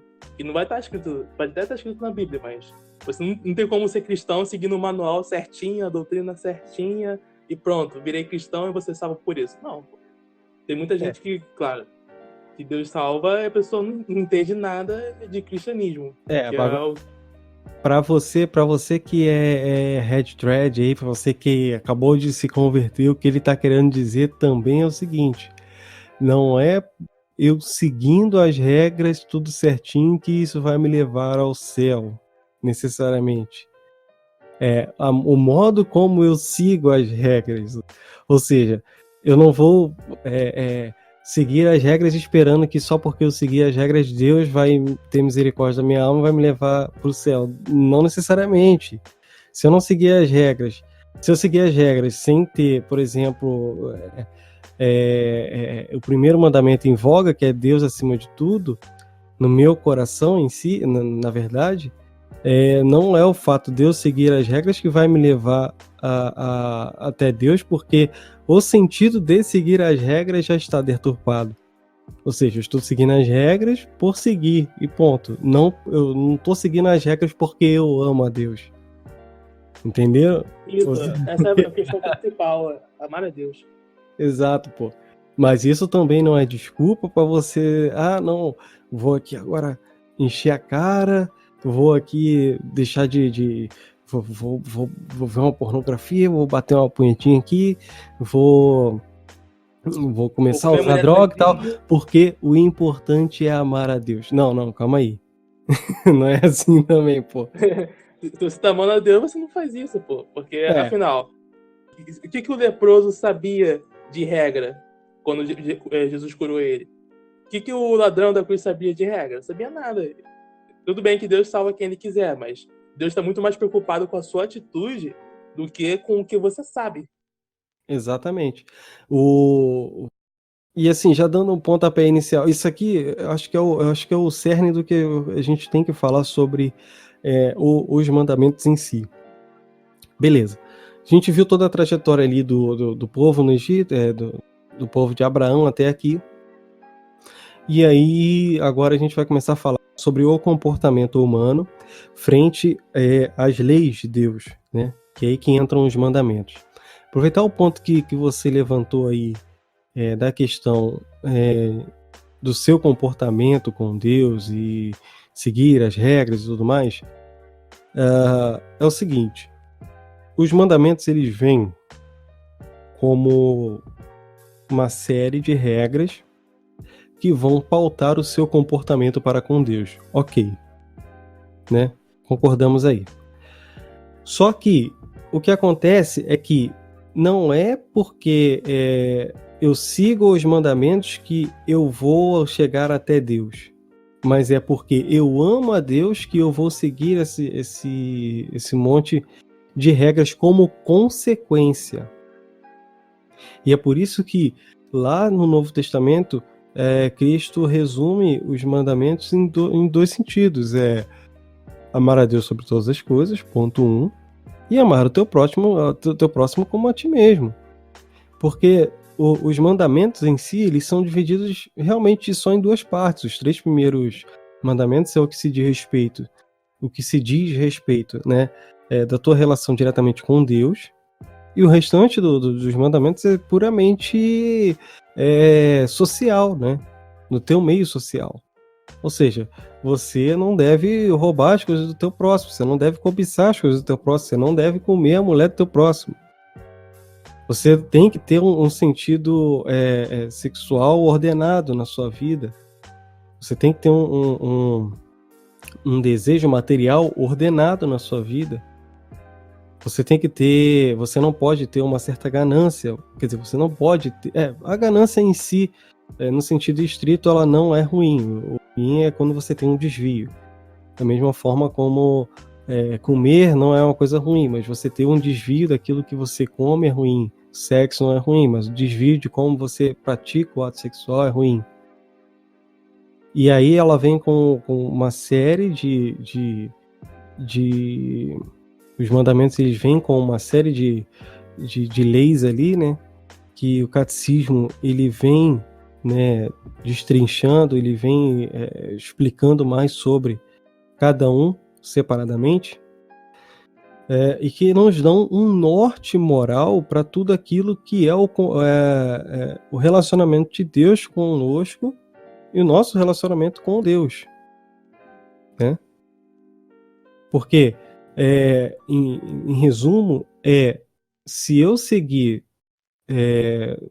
na teoria, essa série de regras, eu vou dar um sentido mais ordenado à minha existência e às minhas vontades, de tal forma que vai me dar a liberdade de reconhecer o amor de Deus, de conhecer e reconhecer, e fazer com que eu consiga acessar esse amor de uma forma mais intensa, de uma forma mais verdadeira, de uma forma mais livre. Não sei se eu consegui me fazer entender no sentido de que, voltando, não é porque eu sigo a série de regras que eu vou ser salvo. Mas porque eu respeitando uma série de regras, porque eu amo a Deus, aí sim eu tenho a chance de ser salvo. Porque eu amo a Deus, eu respeito uma série de regras aqui, porque essa série de regras me faz ter um controle melhor sobre mim mesmo e acessar de uma forma mais real esse amor de Deus. Né? Fala um pouquinho aí, Douglas. Beleza. Então, vamos começar a falar mais sobre os mandamentos. Eu vou aproveitar e falar um pouco esse final que você falou. Que não é porque você tem a doutrina e tal, aqui certinha, vou seguir a doutrina e você salva por causa disso. Não. Se fosse só por causa disso, seria fácil, pô. É só dar uma catequesezinha pro cara, ou dar uma Bíblia, claro, uma pessoa. Não, vamos falar que nem protestante, não. Só dar a Bíblia na mão do cara e o cara vai ser salvo. Não, vamos lá. Dá um catecismo, reza uma missa e acabou. Não, se dá assim na mão do cara, o cara entende, pronto, vai ser salvo porque ele entendeu aquilo. Não, pô. Se fosse assim, não ia precisar nem da atualização da Eucaristia. Porque como os protestantes fazem. Não precisa ter isso de Cristo ser morto, ser entregue toda a missa. Por que isso? Aí eu falo, bom, você toma banho hoje, você vai ficar 2000 anos sem tomar banho? Não, pô, você sabe que você vai se sujar de novo, você sabe que vai. Ou seja, a igreja convida todo mundo à santidade, ela convida, você pode tentar, quer dizer que você vai conseguir. Todo mundo sabe que existe pessoa excepcionalmente boa, que você olha e pensa, essa pessoa é realmente uma pessoa de caráter, excelentíssima em tudo. Claro, mas isso a gente conta no dedo, que são os santos. E a maior parte das pessoas é plebeu que nem a gente, que tenta ser bom, sabe? Mas a gente sabe que é difícil, tem a maldade em nós. Mas vamos pegar o mandamento. Os famosos cristãos de segunda morada. Isso. Aí, vamos lá. Os mandamentos. O pessoal fica principalmente isso é coisa de esquerdista.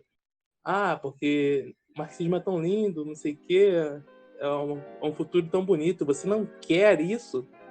Pô, cara, tu pega 3.000 anos atrás, a receita para um mundo perfeito tá ali, cara. Tá nos 10 mandamentos.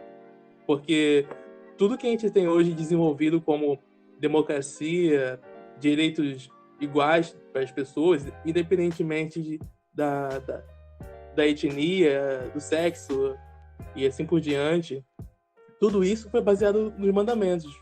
Você pode pegar, por exemplo, no sétimo mandamento.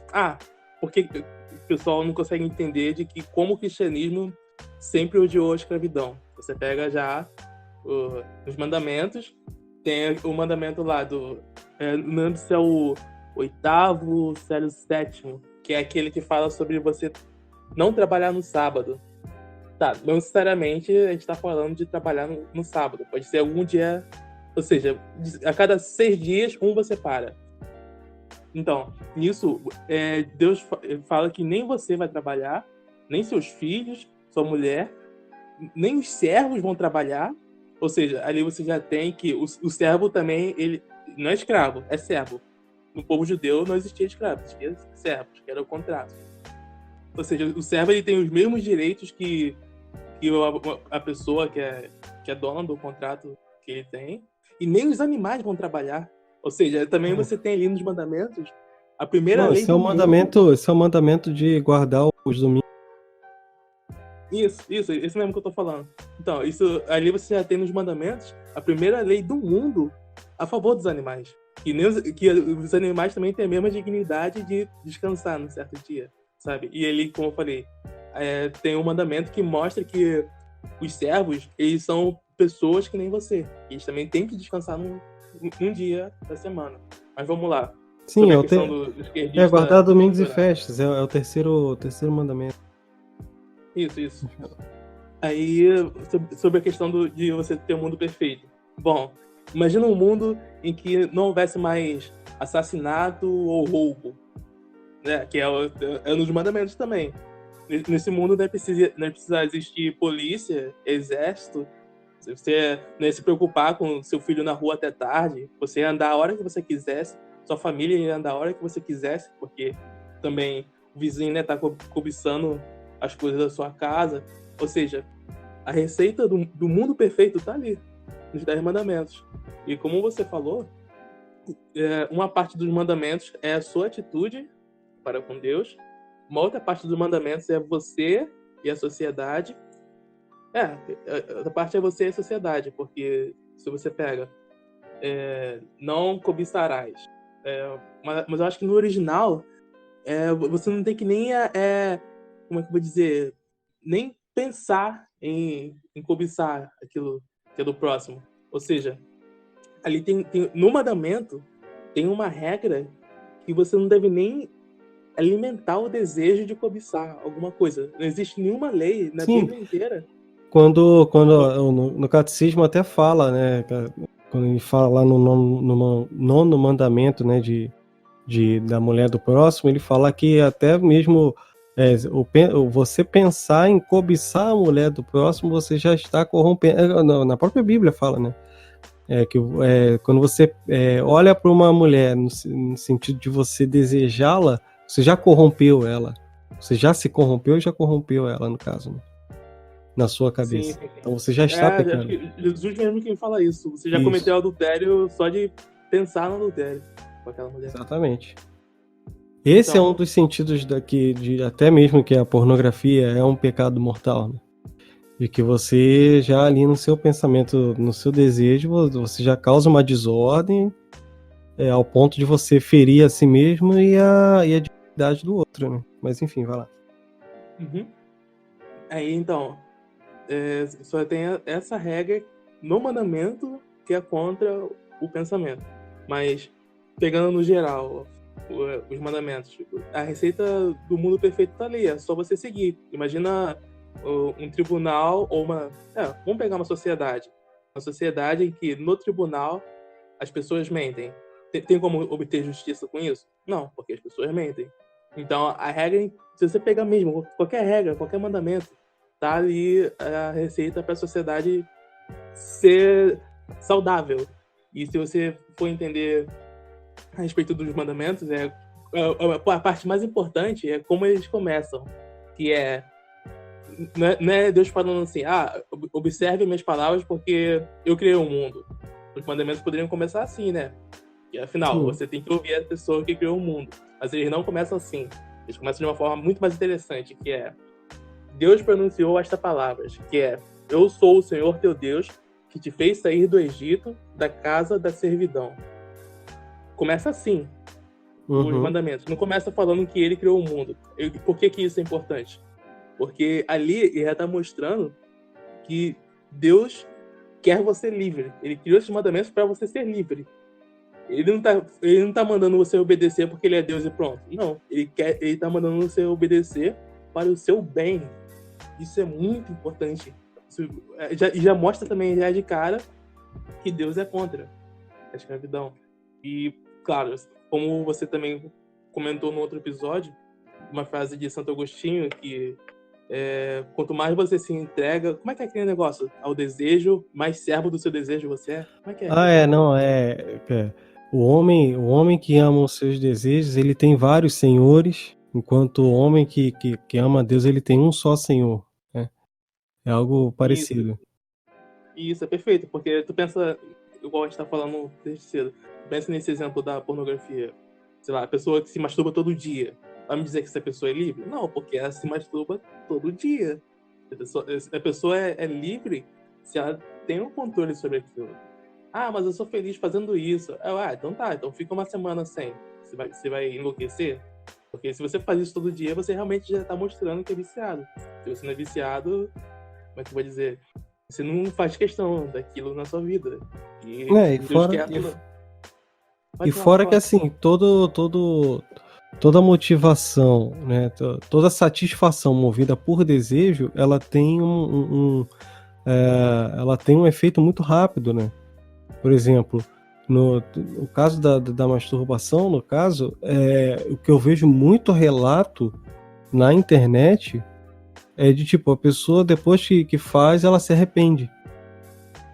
É o que eu mais vejo assim em fórum, em piada de Twitter, em grupos assim de conversa, de meme, tudo mais, até mesmo de brincadeiras assim, o que o nego fala, caraca, fiz e me arrependi, fiz e senti nojo de mim mesmo.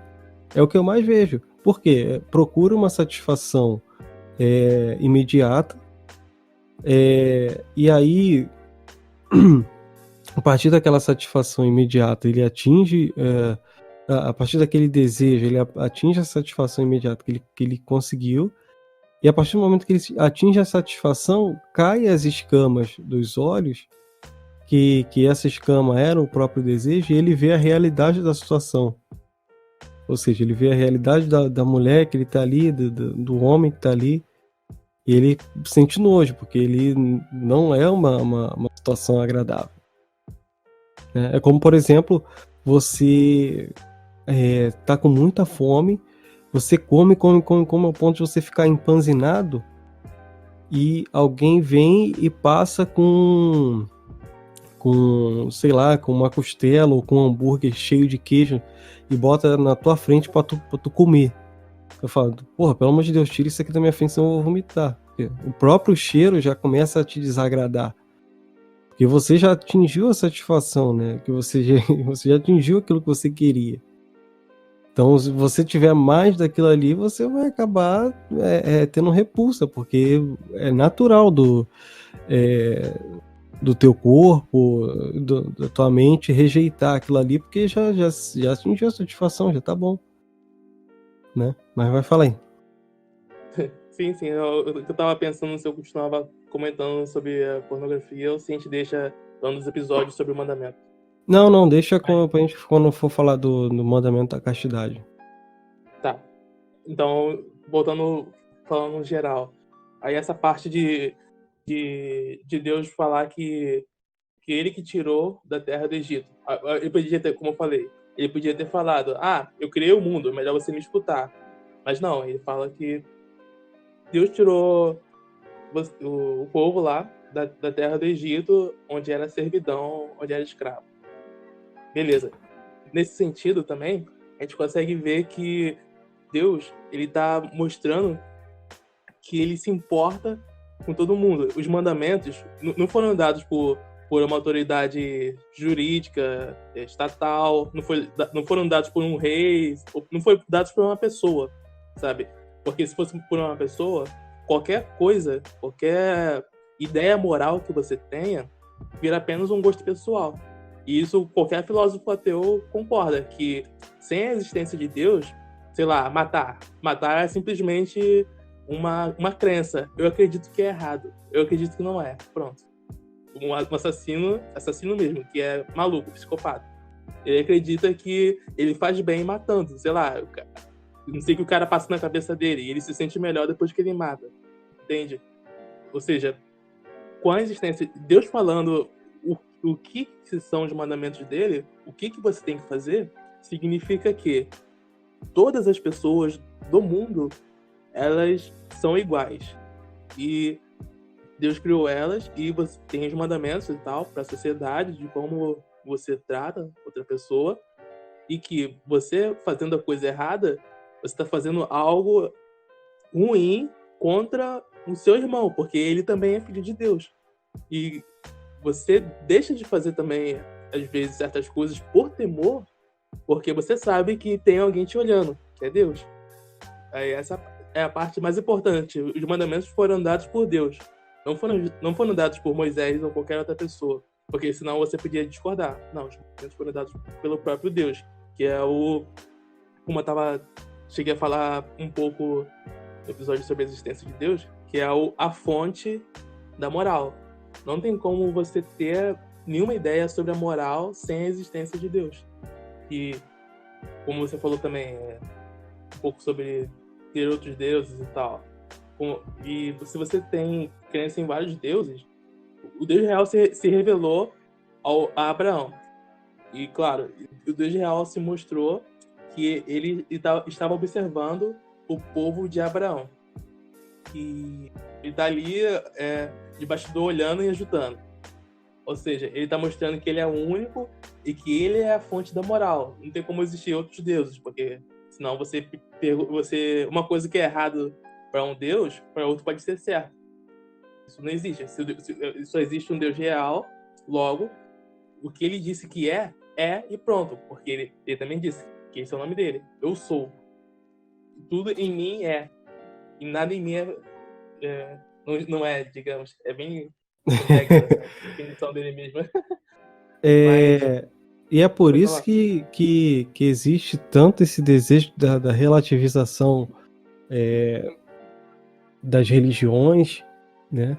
Proselitismo religioso, de tudo é válido, porque o que importa é o respeito.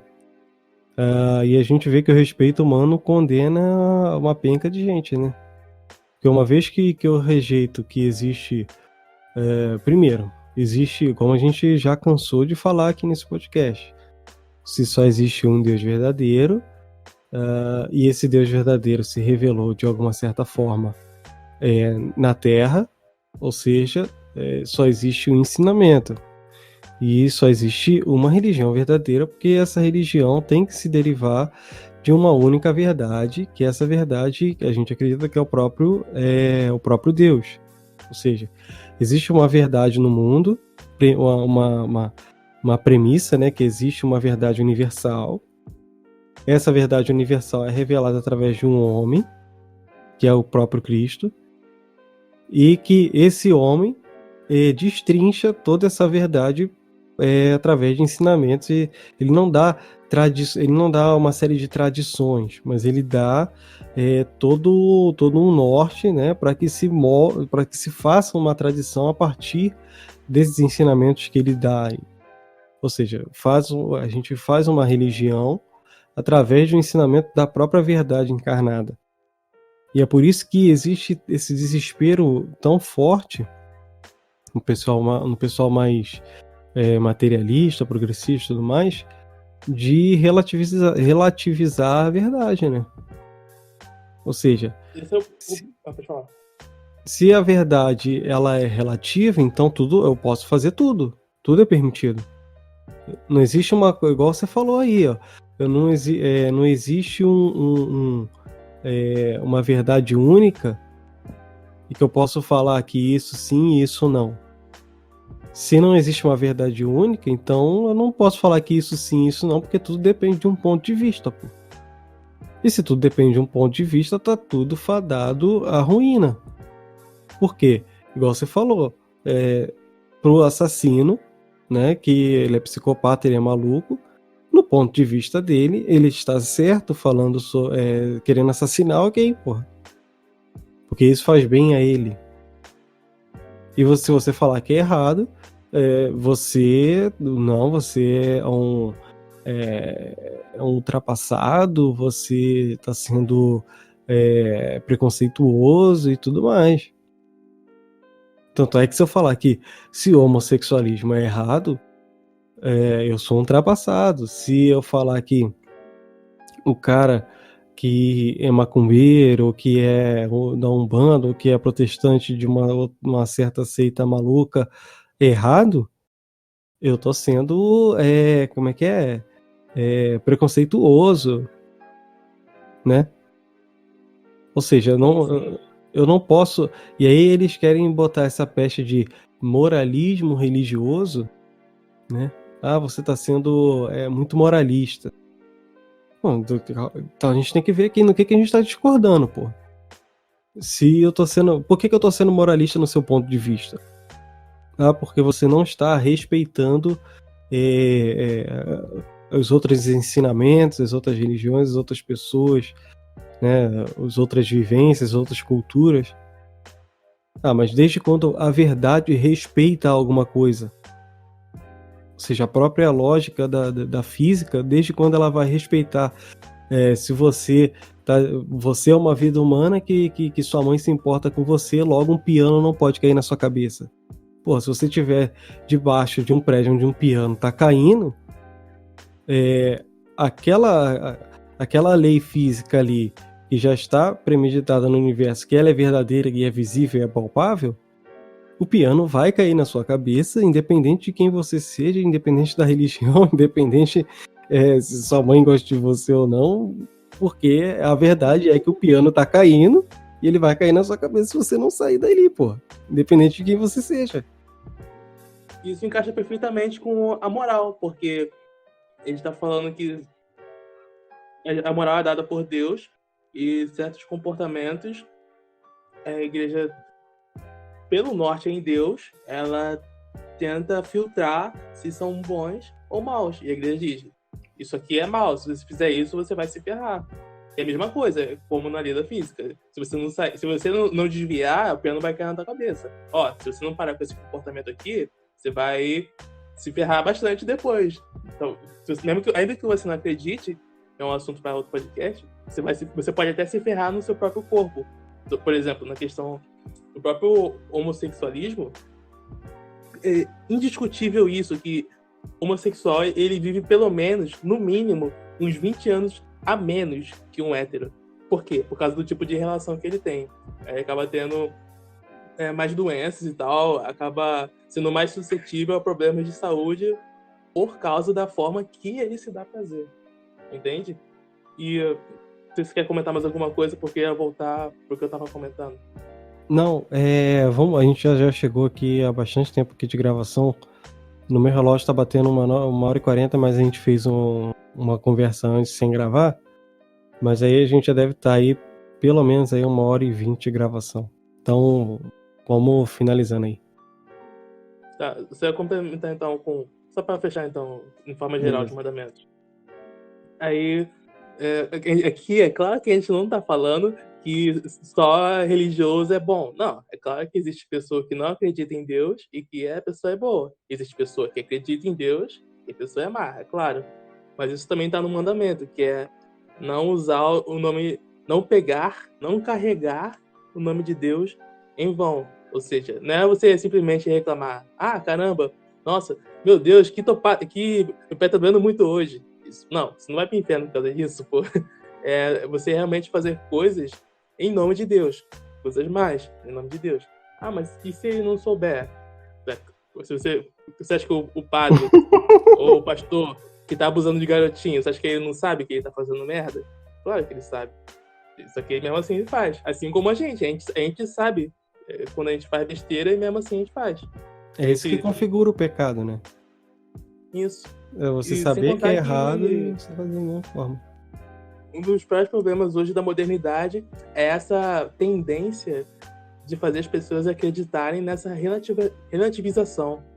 De fazer certas condutas da pessoa acreditar que não é errado. Assim como você falou, sei lá, masturbação, homossexualismo e tal. Porque as pessoas querem depender de opinião de especialista. Ah, claro que um especialista vai falar que masturbação é boa. Você acha que a indústria pornô quer que o especialista fale ao contrário? É claro que não. Rapaz, eu vou te falar, e não vou nem tanto nesse ponto. A relativização já chegou num ponto de que, por exemplo, nessa questão de masturbação e pornografia, não só eu, mas pessoas próximas a mim já também contaram que em confissão, quando você chega e fala pro padre assim, padre, pequei, abençoe aqui porque eu pequei, caí na pornografia de novo, na masturbação, tal. O padre fala, não, meu filho, então não precisa você se confessar, não. Isso é uma coisa natural do homem. Você tem que... Tá tranquilo? Tá tranquilo, não sei o que, não. Você pode continuar, porque isso é uma coisa natural do homem. Você já é... O que a igreja fazia é uma coisa já ultrapassada. Eu tô dizendo isso que aconteceu comigo, tá, gente? Não é que já aconteceu isso comigo e já aconteceu isso com pessoas próximas a mim. E chegar e falar assim, cara, fui me confessar, o cara falou isso. Eu fiquei sem saber o que fazer. Eu falei, cara, isso também já aconteceu comigo. A única coisa que eu posso fazer é pedir perdão a Deus e acreditar que pelo sacramento do padre ali eu fui absolvido dos pecados, mesmo ele não acreditando que eu cometi algum pecado. Mas isso já aconteceu comigo também. Ou seja, já chegou um ponto de relativização que até alguns padres que quer ficar... que acha que você abrindo mão da verdade, você vai atrair mais pessoas para a igreja. Não, você só está afastando mais pessoas da verdade, ok. Mas aí você acaba, com esse comportamento, você afastando as pessoas da própria verdade, do próprio Deus, do próprio Cristo, da própria igreja. Pronto. É isso. E a gente também, em relação a isso da tendência de relativizar a verdade, a gente sabe que é realmente uma coisa muito ruim e a gente não precisa nem pensar em coisa muito banal ou ir muito longe na história, assim, como assim relativizar a verdade é ruim? Aí tu pensa, bom, pega o século XX, século dos regimes totalitários, nazismo, fascismo, comunismo ou socialismo, como você quiser. Pela relativizando a verdade, ou seja, a verdade ser posto, sei lá, então aí aquele político dita o que é verdade ou não. Ele que escolhe o que é moralmente válido ou não. E em nome disso, juntando o socialismo com o nazismo e fascismo, você tem 100 milhões de mortes num século. E isso eu tô falando 100 milhões de mortos, não tô falando de nenhum soldado nas guerras. Tô falando da própria população. Você fica relativizando a verdade, dá nisso. Porque você acha que a atenção do cara de, sei lá, por exemplo, fica relativizando a verdade, falando que homossexualismo é normal e tal, não sei o quê. Aí, com o tempo, a pessoa acha aquilo tão normal que ela, com essa tendência, ela não vai ter nenhum problema em lutar contra isso. Tá, beleza. Aí você pensa assim, por que isso é uma coisa má? Tá bom. Aí passa um pouco depois, aí o cara quer colocar hétero contra homossexual, ou homossexual contra hétero. Você acha que ele tá querendo bem da sociedade, fazendo esse tipo de coisa? Dividindo todo mundo? Já sabe no que isso dá, né? Acabei de falar. Eu acho que assim, o problema maior, quando você tenta relativizar a verdade, é que você já peca já contra o primeiro mandamento,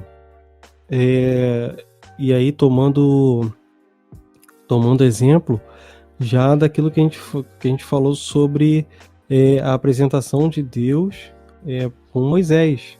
Ou seja, você querer relativizar a verdade nada mais é do que você pegar ali a existência de Deus e subverter ao ponto de que caiba na sua cabeça. Né? Como a gente falou, por que Deus não se apresenta com um nome próprio para Moisés? Justamente para tentar evitar esse tipo de coisa, para você não colocar todo o divino dentro da sua cabeça, né? Toda a verdade dentro da sua cabeça. Porque a verdade, você não tenta entender a verdade necessariamente. A gente tenta ali, através da filosofia, alcançar a verdade. Mas você não vai querer pegar toda a verdade do universo e encaixar na sua cabeça, porque você não vai aguentar. Isso é angustiante demais. Né? Nenhum humano aguenta isso. Mas você, tendo ali a luz da verdade, você tentar moldar o seu comportamento a partir para chegar de uma certa forma que você consiga conviver bem consigo mesmo e com os outros, né? E de uma forma mais livre possível, de uma forma mais independente possível. Porque a partir do momento que eu tento subverter essa verdade, é você querer colocar o seu tipo de pensamento acima até do próprio Deus, né? Você faz um Deus de si mesmo e você quer colocar as suas vontades acima das vontades das outras pessoas. Basicamente é isso. Quando você subverte a verdade, é você querer colocar as suas vontades acima das vontades de outras pessoas. Porque, igual a gente vê nos movimentos sociais, ele começa, por exemplo, com o empoderamento feminino. Ou seja, eu tenho que me arrumar bem, eu tenho que fazer um trabalho porque eu tenho que ser um exemplo para mim mesmo, né? Igual elas falam. Eu tenho que ser empoderada para uma satisfação pessoal. Só que aí, para eu atingir essa satisfação pessoal, eu lembro que eu vivo em sociedade. Então, tudo aquilo que eu sonhei e pensei para minha satisfação pessoal vai depender da atitude de outras pessoas. Então eu tenho que moldar até o comportamento de outras pessoas para que eu atinja essa minha realização pessoal. E aí eu começo todo o totalitarismo, igual, por exemplo, o feminismo virou. Eu começo com a premissa de uma satisfação pessoal, de uma realização pessoal, né? E aí eu vejo que essa realização pessoal depende de um comportamento de uma série de outras pessoas, de uma série de comportamento externo, né? E para que eu atinja a minha satisfação, a minha realização, eu vou moldando o comportamento de outras pessoas. Cara, isso é muito, muito errado. Muito diabólico isso, na moral. Não tem como. Isso que você tá falando é uma doença espiritual, não sei se você sabe. Bom, de cabeça não. É Filáusia, que é praticamente a mãe de todas as doenças, que é um amor desordenado por mim mesmo. Ou seja, igual isso que você está falando, isso praticamente se traduz como essa vontade de se agradar o tempo inteiro. Por que você tem que se agradar o tempo inteiro? Por que você tem que sempre estar buscando o seu bem acima de tudo? Ainda que seja de uma forma saudável, sabe? Por que você tem que estar sempre se agradando? Por que você merece isso? Você não tem como responder essa pergunta. Ah, porque eu sou eu. Não, isso não serve, isso não é uma resposta. Aí esse tipo de pessoa que se aceita é porque ela quer se sentir bem. Aí fazer uma pergunta: por que você tem que se sentir bem? Aí são perguntas até difíceis no cristianismo, que mas aquela pessoa que se ferrou a vida toda e tal, por que isso acontece? Cara, eu não acredito que essa vida aqui é só isso e pronto. E existe uma vida após a morte. E se Deus quis que a pessoa vivesse assim, ou sei lá, Deus joga um jogo de xadrez que a gente não consegue entender as regras. Entende? Exatamente. Tem a ver com isso, porque a pessoa quer ser mais acima de tudo. Porque se a gente pensar, cara, o mundo ele é muito maior e muito mais complexo do que a nossa própria existência. Ou seja, se eu hoje tenho uma condição de vida legal, é porque meu pai, quando criança, se ferrou muito para poder me dar uma condição de vida legal e hoje eu tenho essa condição de vida, né? Mas pode ser que amanhã ou depois eu não consiga manter essa condição de vida, seja um ferrado, e aí meu filho também seja um ferrado, e o filho dele também seja um ferrado, e assim vai.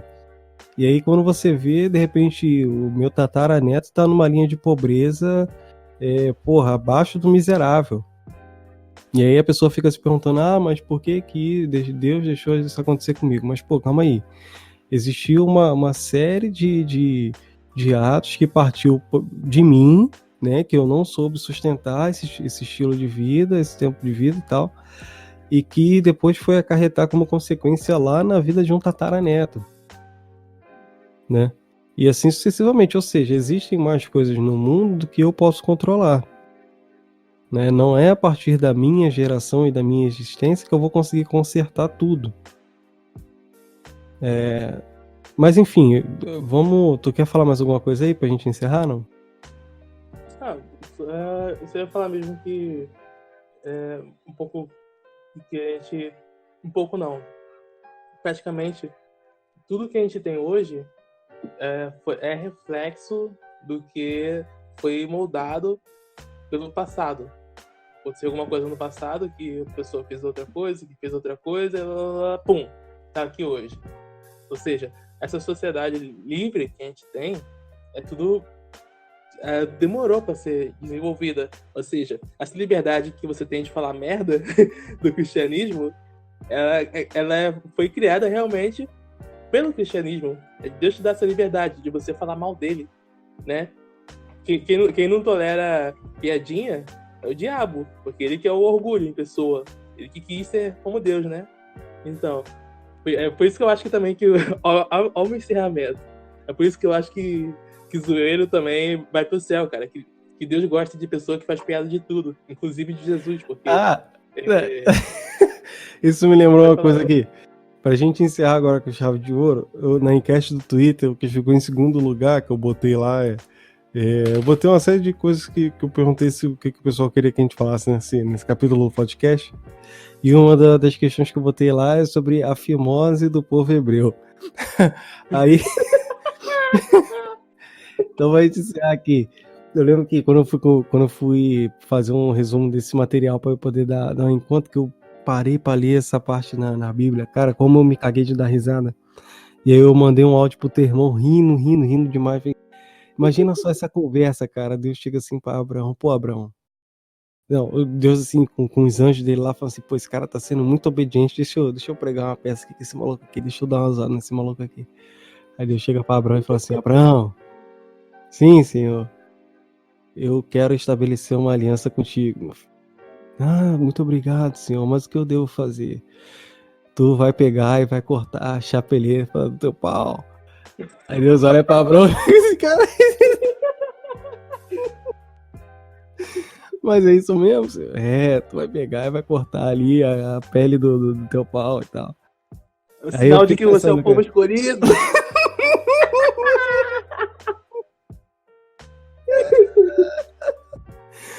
Eu fico pensando, cara, Deus tem que ter um senso de humor muito forte pra fazer uma coisa dessa virar uma parada muito séria, velho. Que é tradição até hoje, né, cara? E tu fica, cara, eu tenho certeza que Deus tem um senso de humor do caralho, cara, porque, afinal, cara, acho que se Deus não gostasse de piada com Jesus e tal, essas coisas, não é rolar, tá ligado? Porque, afinal, aí tá um maluco lá, o maluco chuta a santa, aí o maluco vira católico, tá ligado? Se bem que aquele maluco lá, o Fogaça, as coisas não estão muito bem pra ele, não. O cara foi querer tirar onda lá com as senhorinhas lá, com as freiras e tirar onda lá no Vaticano, até o maluco já quebrou o braço, sofreu um acidente de moto, a mulher separou, acho que não sei se... agora? Tu quer me zoar? Então, vamos lá, deixa eu dar um exemplo aqui do que eu sei fazer.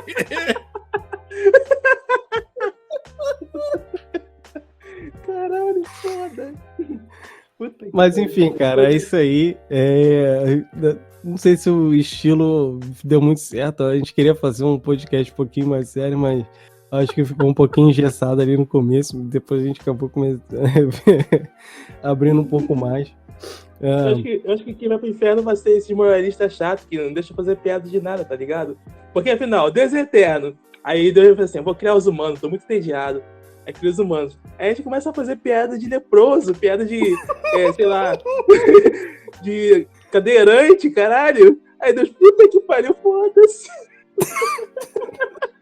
Aí eu já discordo um pouco. Acho que ele olha assim e fala Acho assim, que a deixa eu humanidade dar um foi um câncer erro. nesse maluco aqui. Só de zoeira, tá? Não gosto de zoar, vou zoar ele também. Deixa eu dar um câncer pra ele, pra ver se ele acha engraçado. Vamos ver se ele faz piada agora, engraçado. Pô, mas aquele maluco judeu, ele vive fazendo piada de judeu, tá ligado? Aquele que você falou o nome. Qual o nome dele? Pô, sei lá, pô. Ué, eu sei que eu vi uma coisa assim dele, que ele chegou assim pra contar uma parada, aí ele falou assim, caramba, ele é sobrevivente do Holocausto. Ele falou, caramba, tinha uma vez que eu vi tanto judeu assim na minha vida, tava todo mundo pelado. É o Victor Frankl, não? É, cara. Ah, tal. É tipo o Adam Sandler. Adam Sandler também é judeu, ele... Cara. No filme dele, ele... eu não lembro direito como é que era a piada. Ele chega...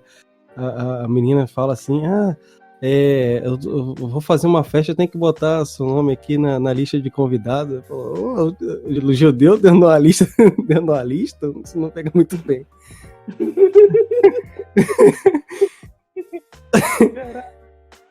Mas enfim, beleza. A gente vai...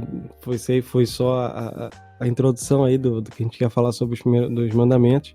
Possivelmente, então... a gente queria fazer uma parada mais séria, mas eu acho que não vai dar muito certo esse negócio muito sério assim com a gente. Porque o público é outro. No meio. Não dá, cara. Eu sou ser humano. Desculpa, eu sou pecador. Então, possivelmente, até os nomes dos podcasts, acho que eu vou dar uma zoada aí. Sabe o que eu pensei? Quando a gente fala sobre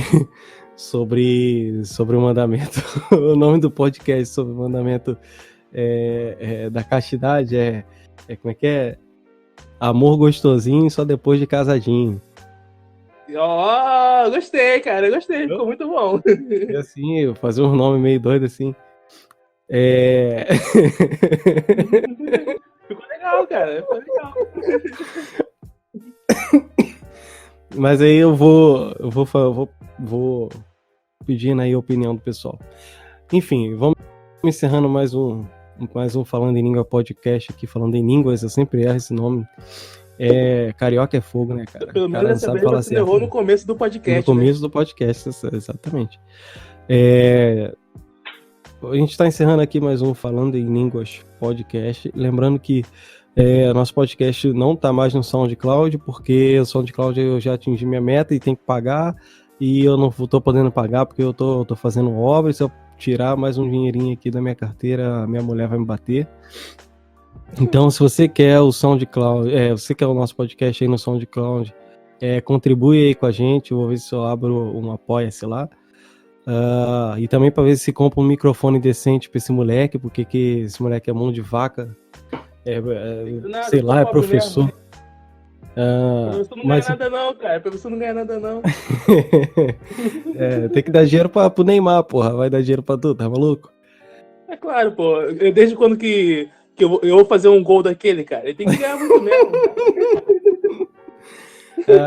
Então, lembrando aí que o nosso podcast tá no SoundCloud, tá no YouTube também. Então, se você tá escutando aí pelo YouTube, não se esquece aí de se inscrever no canal, de ativar aí as notificações, dá aí o seu like para crescer o canal, e também compartilha com aquele seu amigo da Pastoral da Juventude, que com certeza ele vai rasgar o toba de raiva de ouvir tanta verdade assim. Beleza? Deixa ele discordar da gente, porque, assim como o Flávio fala, quem discorda da gente certamente está errado. Tipo isso aí. A não ser que você seja, por exemplo, o próprio Flávio, ou se você um Bernardo Kister, um Olavo da vida aí, que com certeza sabe muito mais do que a gente. Então, mas a gente tá certo porque a gente concorda com eles. Tem isso, é verdade. Então, chegando mais um final aqui, nosso podcast está aí no Spotify, no YouTube, no Google Podcast, Daqui a pouquinho tá sendo upado aí também no iTunes e tudo mais. E em outras ferramentas de podcast. Então, um grande abraço aí para você. Fica com Deus. E que a Virgem Maria passe à frente de todos os seus problemas. E te ajude a encarar e ser obediente igual a ela. A Deus, tá? Obediente sempre a Deus. Beleza? Então fica aí com Deus. Um forte abraço e tchau, tchau.